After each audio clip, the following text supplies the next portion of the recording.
I knew the second my tires hit the driveway that the desert piece of Sagebrush Grove Estates had been violated. 5 days. 5 lousy days shooting rock formations up in Sedona for a client, and the second I killed the engine I spotted that tiny red blink high in the mesquite oak shading my front yard. Blink. Blink. Like a heartbeat that wasn't mine. I live alone, keep to myself, pay my dues on time, and never once decorated my porch with those tacky inflatable holiday monstrosities that Eleanor Voss loves to fine people for. But Eleanor Voss, our beloved HOA president, self-appointed guardian of civilized living in this sun-baked slice of Phoenix suburbia, had decided my property needed her personal touch. I grabbed my camera bag and walked straight to the tree. There it was, a cheap little motion-triggered spy cam screwed right into the bark. Another one tucked under my garage eave, lens aimed dead at my front door, like it was waiting for me to commit the crime of existing. "You've got to be kidding me," I muttered, already snapping pics with my phone. Heels clicked behind me on the stamped concrete. "Marcus," came that honey-dripped voice, sharp enough to cut cactus. Eleanor Voss, 57 going on eternal hall monitor, stood there in her signature pastel cardigan, pearls gleaming, clipboard raised like a shield. "Welcome home from your little adventure. Did the desert treat you well?" "It was work," I said flatly. "Why the hell are there cameras on my private property?" She tilted her head, fake concern plastered on like cheap stucco. "Oh, sweetie, the board received reports of suspicious activity while you were away. Packages lingering on porches, that sort of thing. We simply voted to install temporary surveillance for everyone's safety. Community first, you know." I stared. "You broke onto my land, drilled into my tree, and mounted cameras without a single word to me?" Her smile never wavered. "The guidelines clearly allow preventative measures when a home is unoccupied. It's all in the covenant, dear." I didn't argue. I just smiled back, the kind of smile that says I've already won, and walked inside. 10 minutes later I was at my desk, printed bylaws open, highlighter in hand. No clause. Not one. Not even a whisper about temporary surveillance. The only thing the real, county-filed version mentioned was keeping common areas tidy. I marched back out, evidence photos on my phone glowing like a warrant. "Take them down. Now." Eleanor's lips thinned. "If you feel boundaries were crossed, file a formal complaint at the next meeting." "Oh, I'm filing something all right," I said, voice low. "But not with you." That night I didn't unpack. I gloved up, bagged both cameras like evidence from a crime scene, then called the non-emergency line. Officer Ramirez showed up 20 minutes later, notepad ready. When I showed him the footage from my own pro-grade trail cams, ones I'd installed months ago because, hey, I'm a photographer who actually respects privacy, he raised an eyebrow so high it nearly hit his hat. "Those aren't yours?" he asked. "Nope. And I was 3 hours away when these were installed."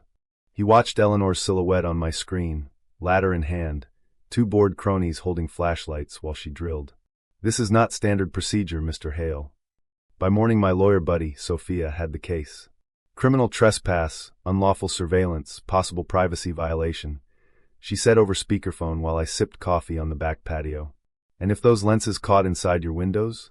Felony territory." I sent everything to Vista Ridge Management, the company that actually ran the HOA books. The regional director, a guy named Torres, went dead quiet when I described the footage. "This isn't the first complaint about Ms. Voss," he admitted. "We're opening an internal investigation immediately. Any unauthorized entry or altered documents will be treated as gross misconduct." Word travels fast in a cul-de-sac. By sunset my neighbor Lena, a single mom ER nurse 2 doors down, knocked with a 6-pack of local IPA. "They came to me last week asking if I'd seen strange men around your place," she said. I told them no. Then I saw Eleanor with a ladder at 10 p.m. Thought she was finally losing it. Retired Captain Ruiz from the end of the street dropped off a folder. Original bylaws from when we incorporated in 2018. Compare them to the ones she's been handing out since she took over. Notice anything missing? Like the part that says she has to notify homeowners before invading their property. The differences were surgical.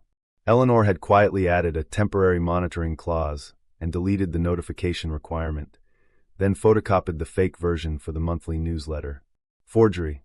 On official HOA letterhead. With her signature. Sophia called back an hour later. She just stepped on a landmine. Fraud plus misuse of dues if she paid for those cameras out of the community fund. We're talking grand jury material. The certified letter arrived 2 days later. Emergency board meeting Saturday. Addressing recent security enhancements. Damage control with a smiley face font. I showed up early. The clubhouse was packed, folding chairs, iced tea, and the collective stink of people who'd been fined for everything from solar panels to the wrong shade of beige.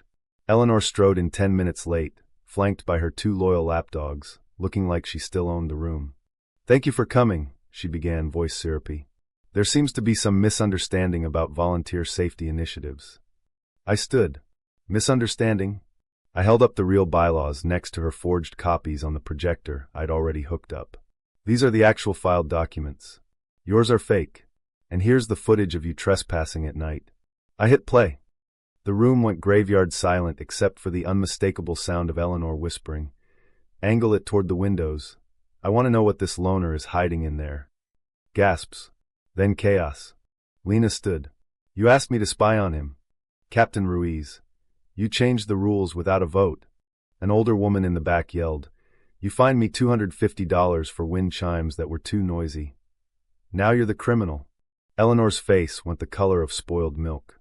"This is not the time." "It's exactly the time," I cut in. "And Vista Ridge already suspended the entire board pending audit. Your little kingdom is done." Saturday night the sheriff's department rolled up to her stucco McMansion with a warrant. I watched from across the street as they carried out hard drives, cash-stuffed envelopes, and a little black toolbox belonging to the band installer she'd paid under the table, $1, $800 in small withdrawals from HOA reserves, all perfectly structured to stay under reporting limits. She was arrested the next morning in her own driveway, still in that damn cardigan, pearls catching the morning sun as cuffs clicked. No dramatic speech, just stunned silence while the neighborhood finally breathed. The trial was swift. Forgery, criminal trespass, unlawful interception of communications, misuse of association funds, and conspiracy to violate privacy statutes. 18 months in state prison, 5 years probation, lifetime ban from any HOA board in Arizona. Her 2 sidekicks got deferred sentences after flipping. The shady installer took a plea and sang like a desert bird. By Labor Day, the new oversight committee, elected by actual homeowners, had rewritten everything. Term limits. Public financials. No entry, no cameras, no fines without a hearing and proof. Real community, not Eleanor's personal fiefdom. I stood in my yard last night, no red lights blinking, just stars and the soft hum of cicadas. Kids rode bikes past houses with actual personality, solar panels gleaming, wind chimes tinkling. One guy even had a politically incorrect lawn flamingo nobody dared complain about. Lena waved as she walked her dog. Captain Ruiz gave me a thumbs up from his porch. The woman who spent years weaponizing rules against everyone else finally got ruled by the only law she couldn't edit. True or false? The HOA president who hid behind community protection to spy on her neighbors was the one who truly got served the karma she deserved, or was it all just a big misunderstanding like she kept claiming right up until the cell door slammed? Drop your answer below. I already know mine.